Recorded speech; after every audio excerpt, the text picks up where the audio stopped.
Welcome, everybody, to this week's podcast episode for the Financial Freedom Podcast. I am your host, Dr. Christopher Liu. And as you know, we talk about 4 different types of freedom: time, financial, location, health, freedom. And in that light, I'm always interviewing entrepreneurs on the cutting edge, doing interesting things and making an impact. So today's talk is going to be all about the intersection of artificial intelligence, innovation, creativity, and art. And it's a fascinating, I think AI is really amazing what AI can do.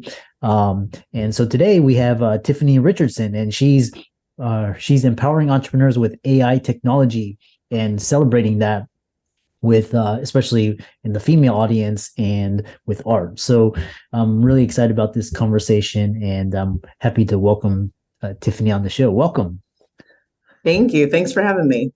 What's interesting is we are connected through Podmatch, which is like an Airbnb of podcasting. And so tell us more about how you got started, what you do, and it'll be a great conversation. Okay, no problem. As far as art is concerned, I've always been a creative person. I actually started out in music and dance. And my brother was the visual artist of the family. I never thought that I was that talented with visual arts. I mean, I can barely draw a stick figure. That's what I tell people all the time. But during the pandemic, I actually really dove into visual arts. Before then, like I said, I was into music. I've actually recorded, music and things like that.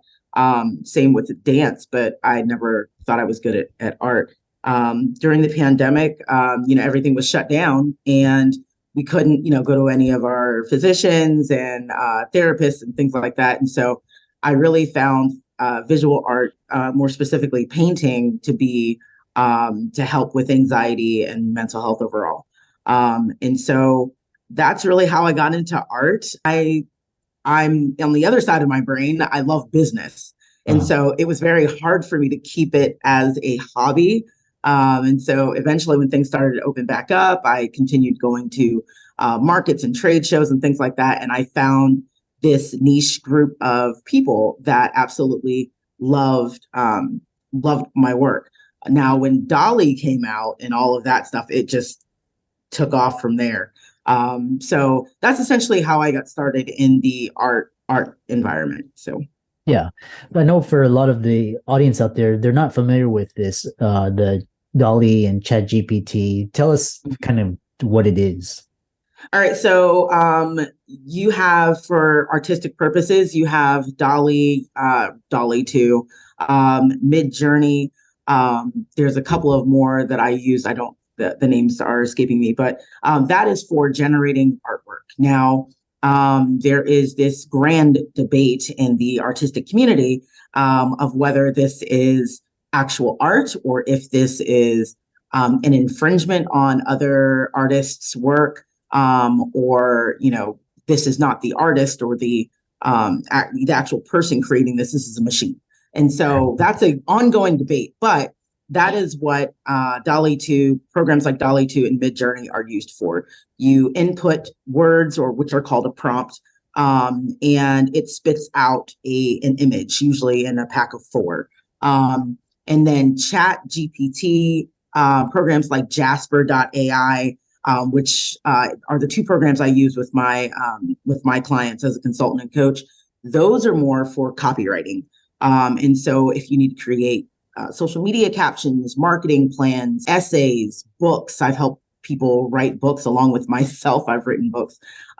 So that's more for copywriting. So ChatGPT and Jasper, copywriting. DALL-E 2, Midjourney is generative art. Yeah.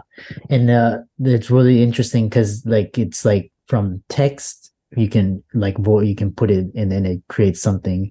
And it's really interesting because you talk about this idea of copyright, and which is, like I said, AI is just getting started. And I just got back from the Salvador Dali Museum, and they're using this DALL-E, the program, to create art. And it's really, it's like combining human creativity with machine learning, and then it's putting it together. Exactly. So, I mean, is it really copyrighted? It's kind of like, there's a quote that's like, great artists steal, but you're just like Yeah. putting things together. So now we talked about that. So we talk about so you talk about leveraging AI technology for small business growth, insights from a digital entrepreneur. Can you share some of those insights that you learned?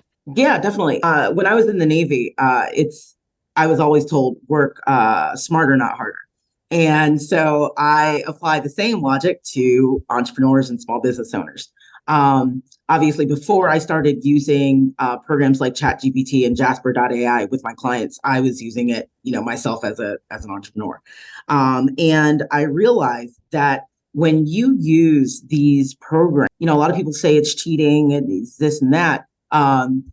But my husband says, if you're not cheating, you're not trying. So I've learned that programs like this can cut down costs as an entrepreneur. More so as an example, if you have a social media person, an expert or a director or what have you, and you're paying them by the hour, why not teach them how to use this program to generate 30 days, 90 days, 365 days worth of captions for your social media? Now you've cut down that person's time by however much, and now you're paying less, you're spending less as an entrepreneur. Thing as if you're an author or if you're a blog writer, everyone's time is worth money, right? Time is money. And so why spend, and I'm by no means saying that these programs are a substitute for an entire book or an entire blog.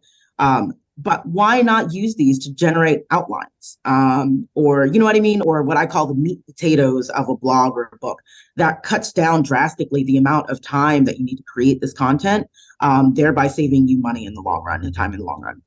Yeah, and what's fascinating is like working with this, like normally it would take me like an hour to write something, or you have to come up with the idea, then you have to write it, right? But then with these programs, it can shave like 1 hour down to 5 minutes and 10 minutes, and then now all you have to do is like combine things and maybe edit here and there, and it's like Exactly. yeah, it's almost like it's 10x my creative output. So yeah. I actually did a presentation recently, and for the Verizon Small Business Digital Readiness Program. And I told the audience, I said, I gave a chart, a graphic, and I said, I listed, blog creation, marketing plan, and all of this stuff. And I said, it on average would take you about 101 hours a month to generate all of this content.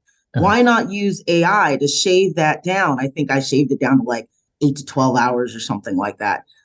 If you're a beginner, why not shave down all of that time so that you can then move your efforts to something that's more important? So it really can, like you said, 10x or more, the amount of value that you're putting into your business. Yeah. You know what this is talk about like innovations in art and exploring the use of AI in mixed media.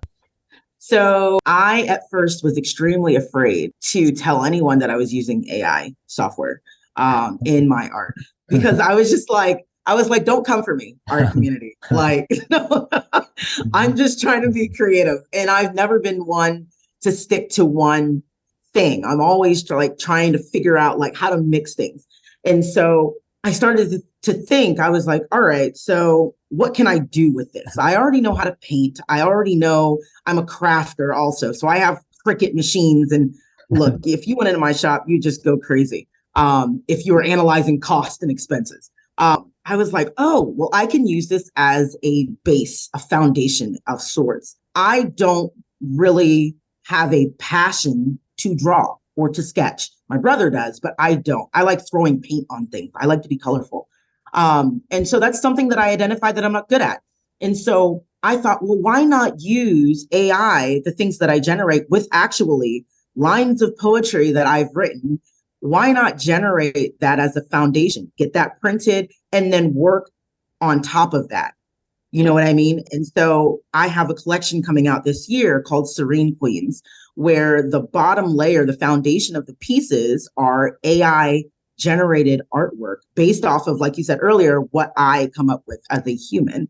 And then from there, I layer on acrylic paint, crushed glass, fabric, fake hair, depending on the piece, all sorts of different things to make this really unique piece of art that is completely different from someone else's. Yeah, and it's amazing because I know because I'm talking to a lot of like editors and blog writers, and before you had to like search keywords, you had to hashtags, and you had to optimize SEO, but now you just go to Chat GPT and you just say, write me a SEO optimized version, and it'll plug in because it knows the algorithms, and you just like your blog post is optimized. You don't have to.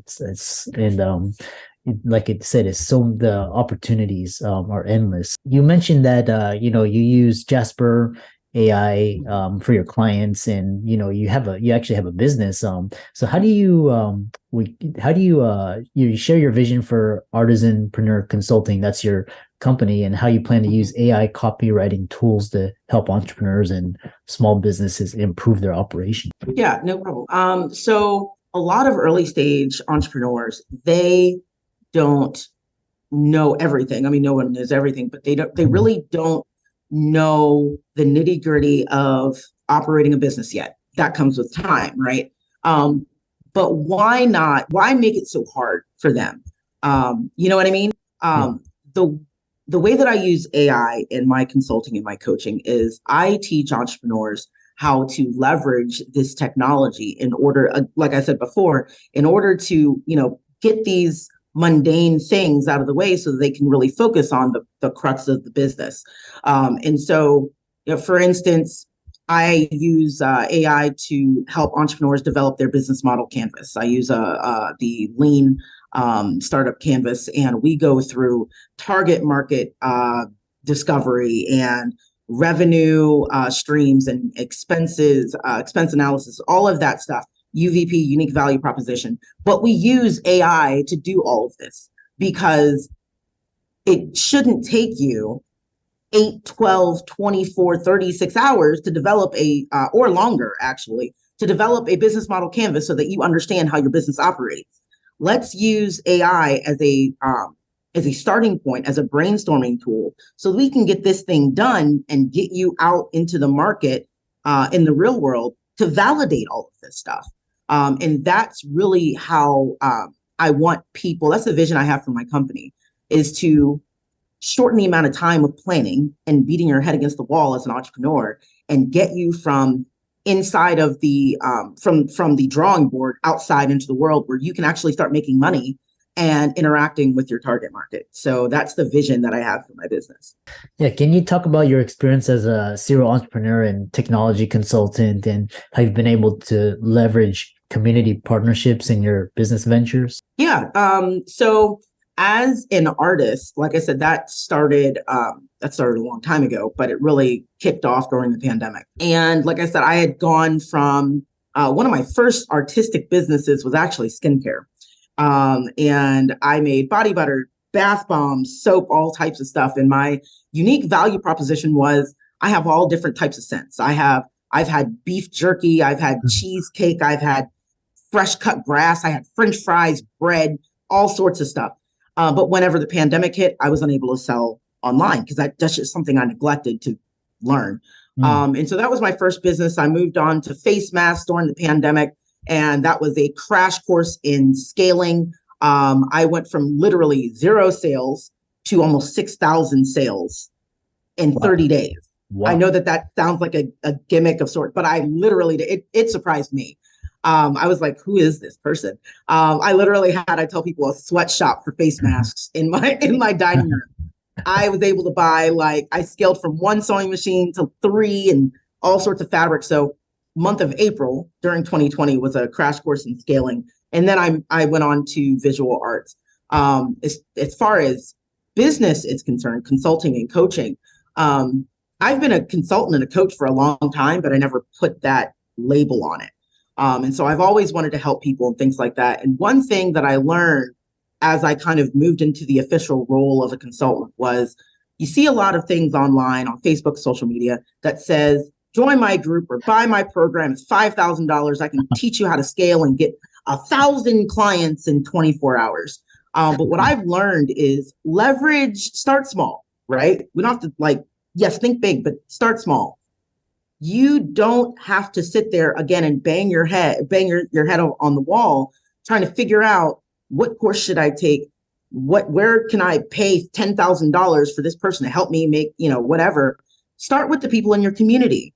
I was able to leverage partnerships with the university that I graduated from, Norfolk State University here in Norfolk, Virginia, the Black Chamber of Commerce, and the SBDC, which is the Small Business Development Center here in Hampton Roads, to where a small percentage of my clients come from me actually marketing. I allow these organizations to send me clients and I get paid for it. None of this is volunteer. I get paid for it. And so literally, I'd say one, maybe two out of every 10 clients I have, I've personally, brought on. So that's what I mean by leverage your community, leverage community partnerships. You don't have to do everything yourself. I love talking to entrepreneurs, especially on the forefront, the cutting edge of technology. If people wanted to follow you, reach out to you, how would they do that? I have a very unhealthy relationship with Instagram. I'm on there way too much. So you can message me on Instagram, Artisan-Preneur. And also you can email me, Tiffany at artisan-preneur.com. And preneur is spelled just like the end of entrepreneur. A lot of people are like, what? Yeah. So Instagram, you can message me. Also, you can email me, Tiffany at artisan-preneur.com. And for all the listeners out there, let's thank Tiffany for a wonderful conversation, really insightful. Be sure to follow her out. She's on, like I said, on all the major social media channels. She's also on Twitter and LinkedIn. And be sure to follow her website and reach out to her. So with that, thanks so much for coming onto the show. And it's a great talk about the intersection of AI, creativity, and content is going to really open up so many amazing opportunities. So thanks so much. And thanks for coming onto the show. Thanks for having me. Bye.